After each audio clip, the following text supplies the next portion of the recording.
Hi friends, welcome to நிவிஸ் channel. இன்னைக்கு பன்னீர் வச்சு சூப்பரான ஒரு ஈவினிங் ஸ்நாக்ஸ் எப்படி பண்ணுறேங்கிறது பார்க்கலாம். ரொம்ப சிம்பிளான ரெசிபி தான். ஸோ கண்டிப்பாக ட்ரை பண்ணி பாருங்கள். இது ஹோம்மேட் பன்னீர். இது எப்படி பண்ணுறேங்கிறதையும் நான் நெக்ஸ்ட் வீடியோவில் உங்களுக்கு போஸ்ட் பண்ணுறேன்.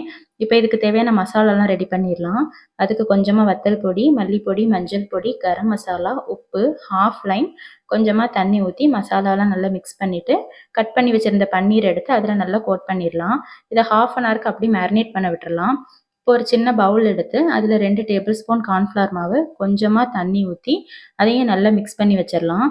இப்போ மேரினேட் பண்ணி வச்சுருந்த பன்னீர் எடுத்து இந்த மாவில் நல்லா டிப் பண்ணிவிட்டு ப்ரெட் க்ரம்ஸ்லையும் நல்லா கோட் பண்ணிவிட்டு சூடாக இருக்கிற எண்ணெயில் 5 to 7 மினிட்ஸ் பொரிச்சு எடுத்தால் சூப்பரான பன்னீர் பாப்கார்ன் ரெடி. ரொம்ப டேஸ்ட்டு நல்லாயிருக்கும். கண்டிப்பாக ட்ரை பண்ணி பாருங்கள்.